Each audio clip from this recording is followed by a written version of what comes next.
మనం రీసెంట్గా కొన్ని కేసులు చూస్తూ ఉన్నాం కదా.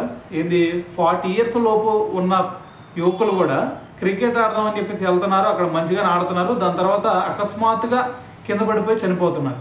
దాని తర్వాత కొంతమంది రోడ్డున దారి నడుచుకుంటూ వెళ్తున్నారు, అక్కడ అకస్మాత్తుగా కింద పడిపోయి చనిపోతూ ఉన్నారు. మరి ఈ కార్డియాక్ అరెస్టులు అన్నిటికీ కారణం ఏంటి అంటే రీసెంట్గా మరి కొన్ని రూమర్స్ కూడా స్ప్రెడ్ చేశారు.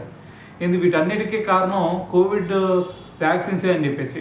అయితే మరి ఇది నిజమా కాదా అని చెప్పేసి ఒక 2 సంస్థలు ముందుకు వచ్చినాయి అనమాట. ఆ 2 ఎయిమ్స్ అలాగే ఐసీఎంఆర్ వీళ్ళిద్దరు కూడా ముందుకు వచ్చి దీని మీద ఒక పరిశోధన స్టార్ట్ చేశారు.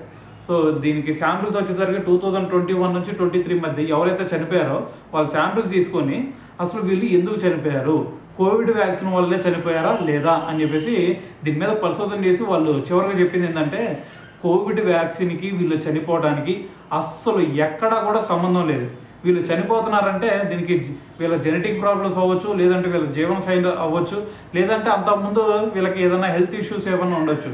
సో వాటి వల్ల చనిపోతున్నారు. కానీ ఈ వ్యాక్సిన్స్ వల్ల అసలు ఇది రీజనే కాదు అని చెప్పేసి వీళ్ళు తేల్చి చెప్పారనమాట. సో మరి దీని తర్వాత మరి దీని గురించి మరి మీరేమనుకుంటున్నారు అనేది కూడా తెలియాలి కదా. సో కింద కామెంట్ చేయండి.